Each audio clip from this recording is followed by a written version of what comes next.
nagbabalik po kami dito sa PVL Open Conference. Ako pa rin po ang inyong lingkod, Sinjin Reyes. At kasama ko pa rin po ngayong gabi ang volleyball charmer na si Pia Geyser. Good evening, Pia. And what do you think happened in our first two sets na nakuha ng ating Lady Warriors? Ito nga maganda ang abante nitong Lady Jet Spikers. Pero yun nga, katulad ng sinabi ko, kulang talaga sila sa atake. Like, di nila ma-convert yung mga receptions nila, index nila into attacks. So, kulang sila doon. Doon lang silang kulang eh. Hindi sila makapuntos, wala silang mapalo. So, yan. And mukhang consistent ang showing ng ating Lady Warriors dito sa ating second set. Very similar to our Lady Jet, to our first set. Yung pinakita ng Lady Warriors nung first set, ganun na ganun din eh. Umaba nga yung attack points nila to 12. Kanina 17. So, medyo hindi pa yun yung groove nila dahil yun nga, sa set na yun, medyo humabol itong Lady Jet Spikers.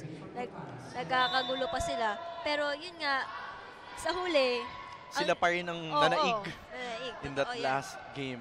And pumunta tayo dito sa ating third set as Dadang scores over Palomata on that last play. It is now 1-0 in favor of our Lady Warriors. Caballero, good pickup. Cases, going unable to put the ball up properly. 1-1 na po ang ating score dito. Ayun ang hinanap natin kay Cases, yung mga palo niyang sobrang lihis. More of that to see here sa Lady Jet Spikers. And we'll see kung magtutuloy-tuloy ba yung laro nitong si Cases. As we have a tweet here from Joms Ortega. Shout out to Sinjin Reyes and Pia Geyser for doing a great job on the PVL live stream. Nako, nakakataba naman ng puso yan. Nabablush na po kami, Joms Ortega. Thank you po. Thanks po for watching. Nood po kayo ulit. But going back to our match, it is now 2-1 in favor of our Lady Jet Spikers. Itong si Semana medyo game face on na siya. Yeah, talagang grabe. Serious na. Yung mukha talaga ni Ate Wendy parang ano na eh, pateleserye na yung pagka-serious. Yung parang no. But going to some statistics on the side of, speaking of Ate Wendy, going to statistics on her side of the court. And the top scorer for the Lady Jet Spikers is Tapik. Next is Caballero, Yonko, and then Caballero. Di naman bago yun sa atin na si Tapik ang top scorer ng Lady Jet Spikers. And yun nga, for her position, it's very unusual na siya yung nagtotop. Yeah, kasi usually kasi you would expect the open hitters, the wing spikers to really perform more points. Well, except you have some teams who would rely naman on their middle. Well, depende naman, but with the Lady Jet Spikers, we usually see Pantino and Cases doing a lot of damage. But good to note also, Caballero scoring a lot on the side of our Lady Jet Spikers, syempre. Yung si Judy Caballero, ano na rin yan eh. Veterano na rin yan on her own right. And we got a good block there from Panaga. Single block lang ng quick hit nitong si Palomata. And basang-basa niya basang-basa niya tong si Palomata even with the height difference, no? Nahabol niya pa rin tong si Palomata. Good reception on the side of our Lady Jet Spikers. Leads to a good play, but Yonko goes out on that last touch. 4-3 na po ang score natin dito sa ating third set. Para po dun sa mga kakasama lamang sa amin dito sa SNA livestream. Nung first set po nanguna ang ating Lady Warriors at sumubok humabol nitong ating Lady Jet Spikers. Pero ang nagwagi po doon ay ang ating Lady Warriors. Nung second set naman, ang ating Lady Jet Spikers were dominating that set until we reached the 20th point kung saan nanaik ang pwersa nitong ating Lady Warriors. Napapakita lang sila ng sino talaga yung mas may experience dito sa ligang ito. Palomata showing that she's got some elevation there on that last play. It is now 5-4. Still in favor of the Warriors. We now have Bacolod standout from University of St. LaSalle. Serving. Casilag, easy pickup. Inangat ni CK Nepomuceno from the opposite side. Caballero tries and loses the chows. Yonko naman ang papalo from the opposite side. 5-all na po tayo after that Yonko cross court. It is now a very tight match here on our third set. Kayo na pa outside yung palo ni Yonko pero ngayon nakita bumabawi na talaga siya. At wala pang kwentong nade-develop tong ating third set, no, dahil parang wala pang nagpapakitang ng dominance this early eh. Palitan lang. Pero yung dominant dito para sa Lady Warriors ay si Pablo, and then sumunod sa kanya si Nepomuceno. The dynamic duo nga ang sabi natin, and then Kasilag, then Panaga.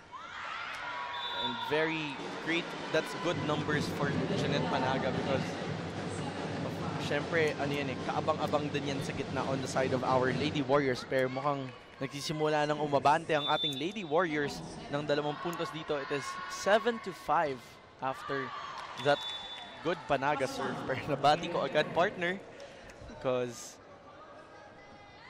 Nepomuceno gives a free point to our Lady Jet Spikers. Yonko serves. C goes to Panaga. Ooh, last touch. And the Lady Jet Spikers were not able to handle that last ball, which gives a 2-point advantage to our Lady Warriors. Magbabalik po kami dito sa SNA Livestream. At nagbabalik po kami dito sa SNA Livestream. Ako pa rin po ay si Engineers at kasama ko pa rin po ngayong gabi ay walang iba kundi ang volleyball charmer herself, no other than Pia Geiser.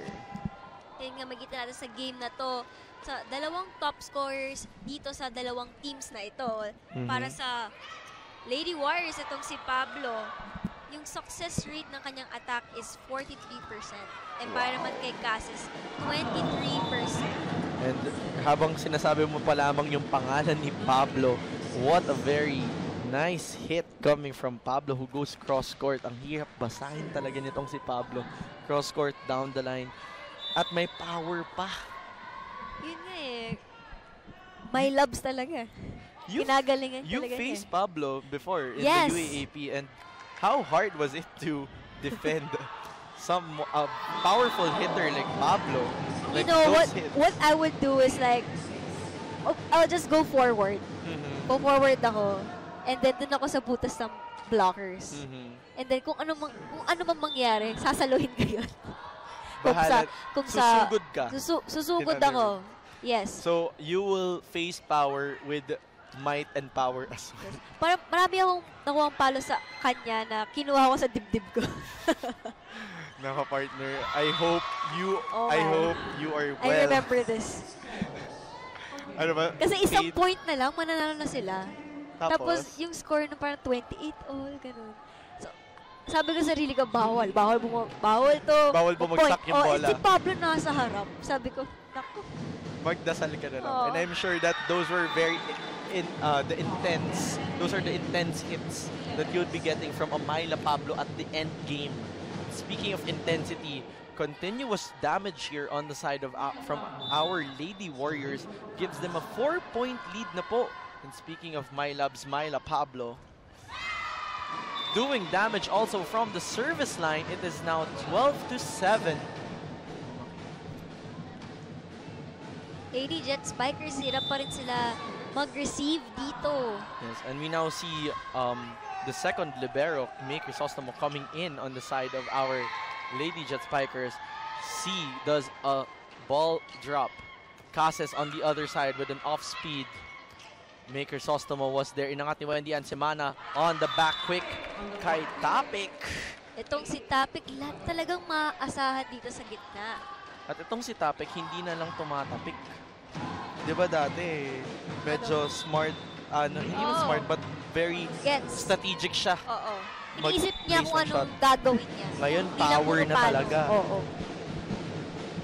But speaking of well-played shots, that last serve went straight to the net. So Giselle C is now serving for our Warriors. Inangat para kay Palomata.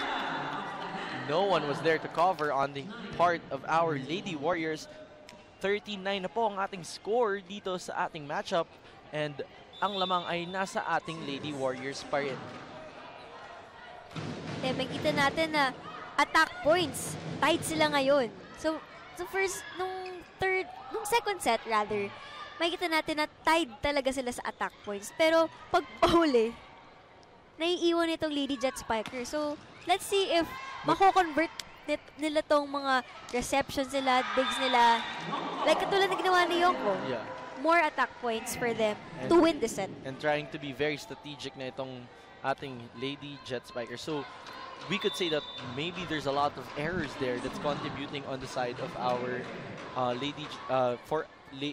for our Lady Jet Spikers that gives free points to our Yes. Lady Warriors. But earlier, Wendy and Semana, grabe na humabol dito ng bola. And now they favor Palomata for tuloy-tuloy yung points na ngayon. 2 points straight binigay ni Wendy Anseman dito kay Palomata. Yes. And we have a tweet here from I am Iradorable. Wow. Napakagandang handle naman nun. Shout out to Sinjin Reyes and Pia. Guys, or nakakamiss ang tandem nyo sa live stream panel. Nako. Isa na pala tayong tandem. Oo, may team up na pala tayo dito, partner. But thank you so much for tweeting us here. Para dun sa mga kapamilya namin na gustong sumama sa amin dito sa live stream, mag-tweet lang po kayo at huwag niyong kakalimutang gamitin ang hashtag na PVL on ABS-CBN. Huwag po kayong mahihiya. Sabihin niyo lang po lahat na gusto niyong sabihin. Babasahin po namin and magre-reply po kami sa inyo. Yeah. Don't be too naughty lang po. Be nice. Thank you. But going to our game. Like what I said, speaking of Palomata. Yeah. Already 7 attack points. And she just played from the second set, huh? Yeah. Very great service from Cases gives a free point to our Lady Jet Spikers. Isa na lang ang hahabulin ng ating Jet Spikers dito. Melgo Hings game phase starting to get activated here on the side of our Lady Warriors. Joy Cases being very fierce also on the side of the Jet Spikers. Casilag on an off play. Caballejo tries to hammer it down. Gohing goes to Casilag. Ooh, soft touch. Very smart play there. Semana through the rubble. Standing spike from Yonko. Casilag with some energy. Panaga wasn't able to handle that block point. 14-all na po tayo dito sa ating scoreboard. And that was a block again from Palomata. Palomata. She's really doing wonders here for the Lady Jet Spikers. And she's trying to make her presence felt on the net. Huh? And going to Casas already with 2 service aces. Ang ganda ng second name ni Joy Casas, no? I really... Joy Gazelle. Gazelle. Yeah, it's very elegant. But let's go back to our matchup. Nepomuceno trying to end that ball. Palomata, soft touch. Oh. Pablo was trying to save that last play, but it goes out. It is now 15-14, and the favor has changed on the side of our Lady Jet Spikers. We still have team captain Joy Casas on the service line, partner. At mukhang sunod-sunod ang damage ng ating Lady Jet Spikers dito. What a serve. Inangat isi kay Casilag. That meets the line. What a great combination play there by Giselle. At hindi yun nabasa ng blockers ng ating Lady Jet Spikers. And look, if we look at here, Lady Warriors with 9 attack points and Lady Jet Spikers with 11. Yun ang sinasabi natin kanina. If they could convert those receive and digs into attacks, they would win the set. But speaking of conversion, itong si Ate Wendy medyo nahirapan ng habulin yung huling bola na yon. And we are now on our second technical timeout. Magbabalik po kami dito sa SNA livestream.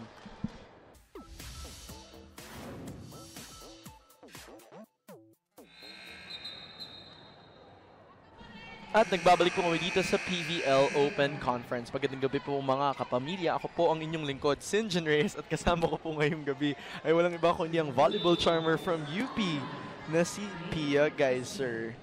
we are now on the tail end of our third set. At nung kakasama nyo lang sa amin, Pia, nung first set, di ba, nanalo itong ating Lady Warriors. At yung second set naman, hinabol ng Warriors para makuha yon. And we are now on very tight grounds here. Pero ngayon, lamang ulit ang Lady Warriors. So let's see if matutuloy-tuloy ba ng ating Warriors ang momentum nila as pinasok na nga tong service specialist on the side of the Lady Warriors na si Phil Kainglet Cayetano. Or lalaban pa rin itong Lady Jet Spikers. Yes, and To we will extend. not be surprised if Yes. lumaban nga to because this is a very seasoned team as Panaga gets the point off that drop shot. 3-0 run on the side of our Lady Warriors. And we have a tweet here from Piola_volley. Hi sa kasing ganda kong si Pia Geyser. Galingan nyo, Lady Jet Spikers. Lipad na. Now na. Now na daw kasi if hindi pa ngayon, matatalo na daw sila. At kailan pa. Pero anong Oo. masasabi mo, Pia, na kasing ganda mo daw tong si Pia Volley. Piola Volley. Piola Volley. I'm interested to Hi, see. Piola Volley. May twin na pala ako. Yes. Baka Kasing di mo ganda. alam. Kasing ganda mo. And we now have a 2-point lead for our Lady Warriors. And let's see where Angel And Antepuesto goes straight to the net. Yeah. Itong si Coach Jasper, kakapasok lang niya kay Antepuesto para palitan si Palomata. Ayan. And she committed an error. Medyo napakunot nga yung ulo dun ni Oo. Coach Jasper Jimenez eh. And we have Kaina Pumoseno on the other side doing the honors on the service. Semana goes to Topic, soft touch. C goes to Panaga, turned back by Topic. Middle blockers on the side of the Lady Jet Spikers trying to show some net power here. And some blocking. Coach Rico naman, naninigurado na. Talagang full frontline ulit. Pinasok na naman tong si Audrey Paran. Paran. Audrey Paran. And, of course, Jeanette Serafica. Serafica pumunta kay Pablo. Miscommunication there on that play. That's a combination play, no? That's a classic, one of the book, parang Classic textbook. plays and what we call it here is a patong play. And why do we call it patong? Because Because the quicker goes first and then papatong. mukhang pumapatong. Mukhang pumapatong. Pero sa totoo po, nasa likod lang niya. Nasa likod lang po at papalo po ng tres. Oo. So, yun po yung mga natin, volleyball terminologies of the day. Patong. Napakaraming yan, actually. And we would constantly hear these terms. So, ina-update lang po namin, lalo na yung mga new viewers kasi alam naman natin, maraming nahuhumaling na manood ng volleyball dito because it's accessible everywhere, di ba? And yun nga, maraming naglalaro ngayon ng volleyball. Yes. At tumawag na ng timeout dito si Coach Jasper Jimenez dahil 3 na ang inusad nitong ating Lady Warriors. 21-18 po ang ating scoreboard ngayon. What adjustments do you think, P, does the Lady Jet Spikers need to do and able to overcome their faults here? Well, first they have to lessen their errors and they need to be consistent sa lahat ng galaw nila. O, sa palo man yan, sa depensa man yan.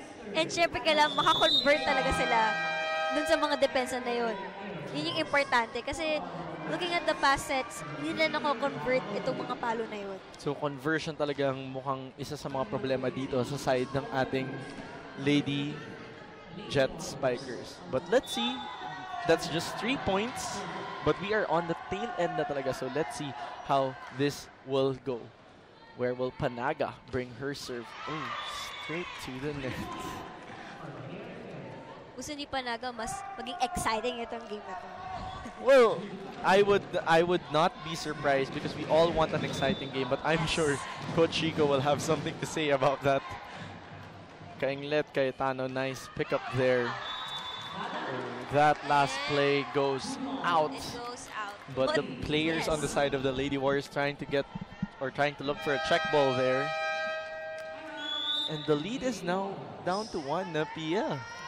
Yun nga, like sinabi ko kanina, they just have to Stay lessen their errors, be consistent sa galaw nila. and stay composed din. Yes.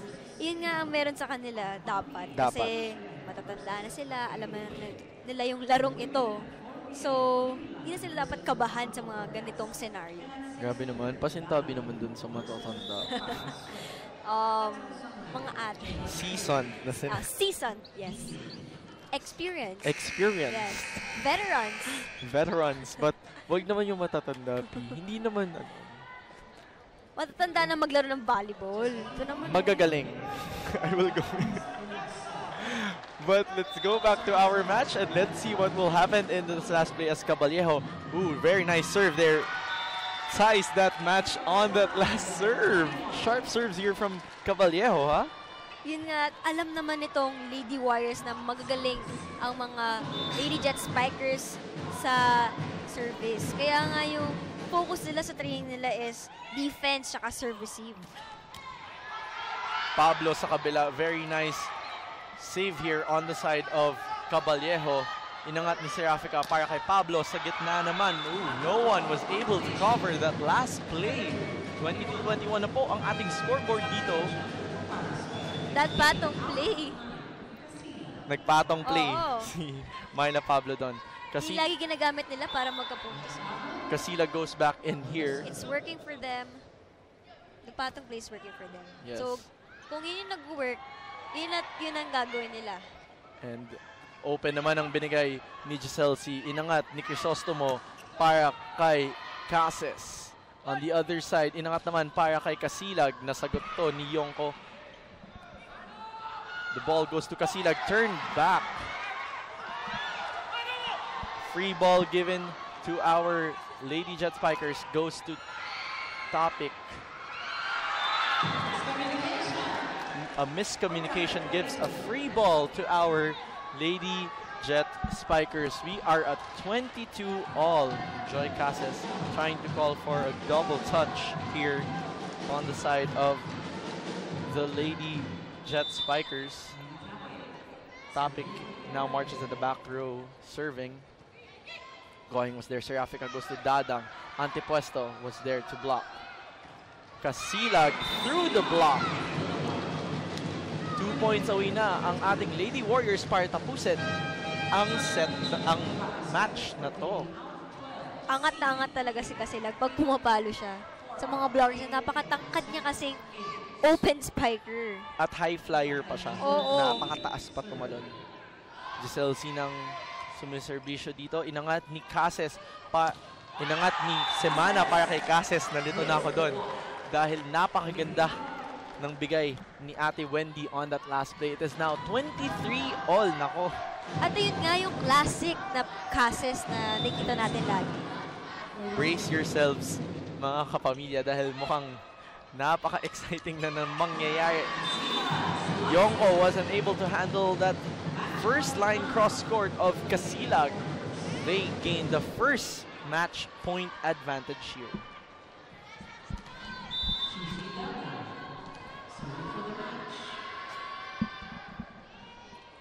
Dadang on the service. Joy Cases inangat.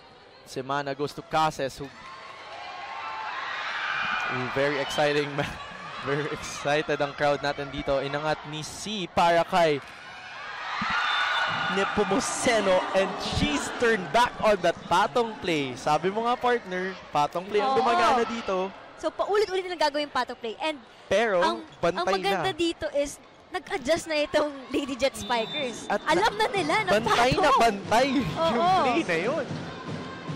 Ayaw nila matalo sa game na to. Sa set na to. Siyempre. At you're talking about veteran player C goes to Panaga. Ooh, good ball. Yonko scores and gives the first set point for our Lady Jet Spikers. Tight match we're having here right now. It is now 25-24. Timeout called by our Lady Warriors. Ayan na, nakakapuntos na itong Lady Jet Spikers. Nakaka-excite at nakakakaba ang nangyayari dito. Grabe yung depensa na nakita natin sa both teams. Ayaw talaga nila bumagsak yung bola. At medyo patibayan na talaga sila dito sa ating third set because, of course, itong ating Lady Jet Spikers gusto nang i-extend to a fourth set muna. And let's see how the day goes, partner. But Pero we know the Lady Jet Spikers. Veterans. And we know na late din sila Yes. gumising. And we can say Hindi na naman late talaga kasi di sila nakapag-warm up ng maayos. But let's see if they will be able to snatch the set with Joy Cases on the service line. It is 25 to 24 in favor of the Jet Spikers. Casilag was able to pick that up. They go open to Pablo. Easy answer on the side of the Lady Jet Spikers, but it goes out as it crosses the court. Former libero Abanto, Koya Abanto, enters the match now, subbing in team captain Joy Cases for defensive. She went in for defense purposes. And let's see if that will work for them. And let's see where Casilag brings her service. Goes directly to Crisostomo. Abanto goes to set up for Caballejo. Crisostomo na pumalo doon. Hard pick up there on the side of the Lady Warriors. Casilag from first ball to third ball. Semana goes back to Yonko. Check out. Off the hands of Myla Pablo. Lady Jet Spikers on fire right now, Sinjin. And trying to sustain their momentum. Let's see if they will be able to close this out here. We now have Antepuesto on the service line. Nice serve. See, patong play ulit. And it works naman this time for our Lady Warriors. Grabe talaga yung palo ni Pablo. Tuldok kung tuldok. I noticed medyo mas nakakalito pag si Panaga ang kasabay dun sa patong play, no? Oo, kasi syempre, siya rin lagi din siya binibigyan. Yes. Oh, last touch was May Crisostomo, which gives the second match point rather to our Lady Warriors naman. At si Coach Jasper naman tumawag dito ng time out. Grabe yung extension dito, partner. Iba yung pag-extend ng set na to. Hindi mo na talaga alam kung sino mananalo dito, Sinjin. Basta, ang mananalo sa set na to, yung hindi magkakamali. Yun na lang talaga. Oo. Consistency will be key here on the third set. Of course, we will see if our seasoned Lady Jet Spikers will be able to extend this to a fourth set. And maybe later to a fifth, let's see. But tingnan natin because the match point and the favor is now with our Warriors. And we now have Kai Nepomuceno on the service line.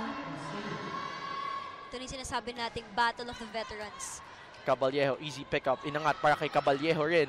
Through Panaga and Pablo unable to carry that ball up.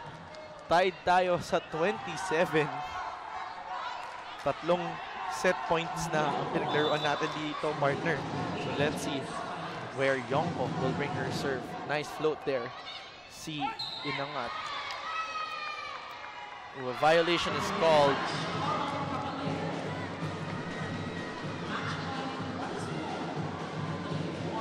There was an overreaching violation for Caballero, or an illegal touch. There was a Net touch. net touch. Rather, for Caballero. We now have Janet Panaga on the service line with another match point advantage for our Warriors. Inangat ni Semana para kay Caballero ulit. Buhay pa ang bola sa Warriors. Pablo ends the match at 29-27. And our Lady Warriors cement their fates at the number 2 spot here on our Open Conference. Good efforts here from the Lady Jet Spikers. Nakita naman natin na they have been very aggressive. Yes, especially here on the third set. Yes, and they really want to extend this, but yun nga, nagka-problema sila ng onte on first errors like net touch and check balls na hindi naman dapat kailangang mangyari. But kudos pa rin sa kanila. And syempre, para sa Lady Warriors, very consistent with sa games nila. Yes, especially in this matchup. And sa aming pong pagbabalik, mga kapamilya, dala po namin sa inyo ang aming interview with the player of the game, only here on the SNA livestream.